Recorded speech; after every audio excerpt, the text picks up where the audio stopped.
দলীয় যদি নিরপেক্ষ সরকার দিলে বাংলাদেশে আবার সুষ্ঠু নিরপেক্ষ নির্বাচন হয়, সেই নির্বাচনে আওয়ামী লীগের জামানত থাকবে না, পাঁচটি আসনও পাবে না। দিনের ভোট রাতে হয়েছে, মানুষ জনগণ ভোট দিতে পারে নাই, আমাদেরকে তারা কি কারাগারে নিয়েছে 2024 আমি আর দামি। যদি তুমি ভয় পাও তাহলে তুমি শেষ, যদি তুমি এগিয়ে যাও তাহলে তুমিই বাংলাদেশ। বিএনপি পরিবারে 405 জন জীবন দিয়েছে, আজকে কি জন্য দিয়েছে? একটি গণতান্ত্রিক সরকারের জন্য। এই নির্বাচন হবে বাংলাদেশের ইতিহাসে সবচেয়ে নিরপেক্ষ, অবাধ, সুষ্ঠু, ইনক্লুসিভ, ক্রেডিবল ইলেকশন। এক সংগ্রামের জন্য শেখ হাসিনা এবং এই সাবেক বিচারপতি খায়রুল হক ছিল এই জন্য সবচেয়ে বড় দায়ী। তারা সেদিন দেখেছি যে এই ইস্যুতে তত্ত্বাবধায়ক সরকারের ইস্যু বাদ দিয়ে দলীয় সরকার নির্বাচন করতে চেয়েছিল, কারণ তারা জানে যে দলীয় যদি নিরপেক্ষ সরকার দিলে বাংলাদেশে আবার সুষ্ঠু নিরপেক্ষ নির্বাচন হয়, সেই নির্বাচনে আওয়ামী লীগের জামানত থাকবে না, পাঁচটি আসনও পাবে না। তাই তারা কিন্তু সেই কাজটি আমরা দেখেছি 2014-তে আমরা 154টি আসনে বিনা প্রতিদ্বন্দ্বিতা জিতেছে, বিনা ভোটে হচ্ছে। বুক সেন্টারে দেখেছি কুকুর, বিড়াল, ছাগল, গরু ঘুমাতে দেখেছি। 2018-তে দিনের ভোট রাতে হয়েছে, মানুষ জনগণ ভোট দিতে পারে নাই, আমাদেরকে তারা কি কারাগারে নিয়েছে 2024 আমি আর দামি। সেই নির্বাচন করে দেশের মানুষ যে ভোটাধিকার, যে তার মৌলিক অধিকার, জন্মগত অধিকার, আমার ভোট আমি দিব, যাকে খুশি তাকে দিব, দেখে শুনে বুঝে শুনে যোগ্য ব্যক্তিকে দিব, সেটা দিতে পারেনি। দেখেছি তারা কিভাবে পুরো রাষ্ট্রযন্ত্রকে ব্যবহার করে দেশকে তারা একদলীয় শাসন ব্যবস্থাকে ভয়ঙ্কর ভয়াবহ অবস্থা সৃষ্টি করেছিল। সেই অবস্থা থেকে কিন্তু আজকে আমরা দেখেছি যে জুলাই আগস্টে যে ঐতিহাসিক ছাত্র গণ-অভ্যুত্থান হয়েছে, তার পিছনে সবচেয়ে বড় অবদান রেখেছে দলের একটি চেয়ারম্যান তারেক রহমান। তিনি সুদূর 7,000 মাইল দূরে থেকে লন্ডন থেকে তিনি বাংলাদেশের নেতৃত্ব দিয়েছেন। তিনি প্রথম বলেছেন, যদি তুমি ভয় পাও তাহলে তুমি শেষ, যদি তুমি এগিয়ে যাও তাহলে তুমিই বাংলাদেশ। যদি বলেছে টেক ব্যাক বাংলাদেশ, তারপরে দেশ যাবে কোন পথে, ফয়সালা হবে রাজপথে। পরে বলেছে সর্বশেষ কদিন আগে বলেছেন তার দেশপ্রেমের পরীক্ষায় তিনি 100তে 99 মানে 100টা দিন 100 পেয়েছেন। বলেছেন দিল্লি নয়, পিন্ডি নয়, নয় অন্য কোন দেশ, সবার আগে বাংলাদেশ। সেই তারেক রহমানের নেতৃত্বে আমরা দেখেছি যে ফেসিবাদ যে 16 বছরের আন্দোলনের যে জুলাই আগস্টের আন্দোলনের মধ্য দিয়ে এই হাসিনা যে তার পতন হয়েছে, যে আমরা দেখেছি যে সেখানে কিভাবে এই দেশে মানুষের উপরে নৃশংস নিষ্ঠুর ভাবে প্রায় 2000-এর বেশি নেতা কর্মীদেরকে গুম করেছে, হত্যা করেছে।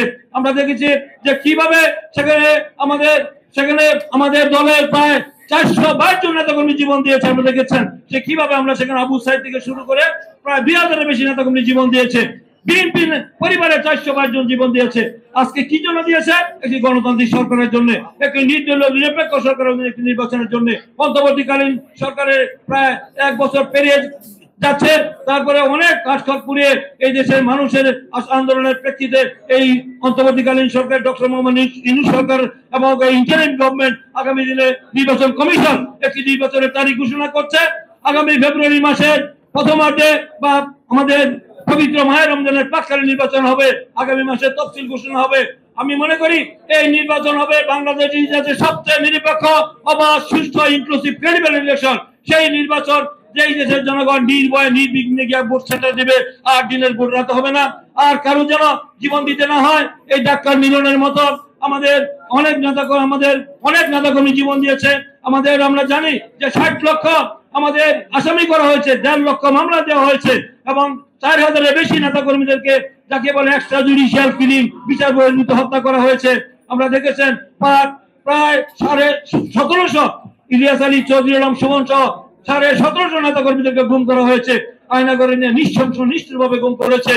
আমরা সেই অবস্থা থেকে বাংলাদেশ কি আবার সেই অবস্থায় ফিরে যাবে?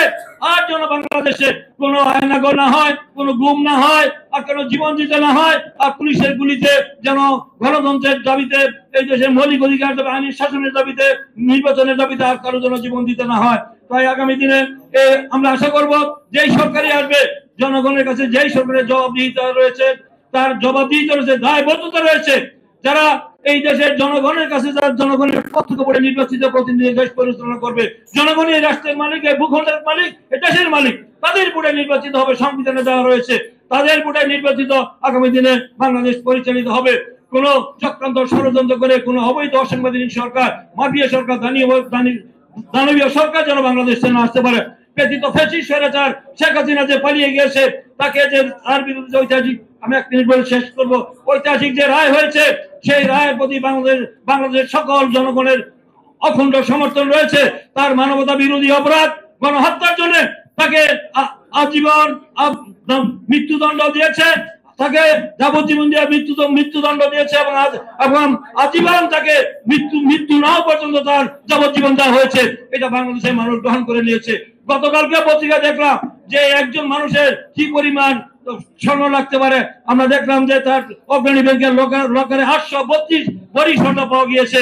আমরা দেখলাম যে কি পরিমাণ দুর্নীতি করেছে, বাংলাদেশ ব্যাংক লুট করেছে, শেয়ার মার্কেট লুট করেছে, সমস্ত ব্যাংক খালি করে দিয়েছে, তারা বেগম পাড়ার করেছে, সেকেন্ড হোম করেছে, তারা সুইস ব্যাংকে টাকা রেখেছে, বাংলাদেশকে 30 লক্ষ কোটি টাকা বাংলাদেশে পাচার করেছে। এইসব মাফিয়ারা কি বাংলাদেশে ফিরে আসতে আমরা চাই?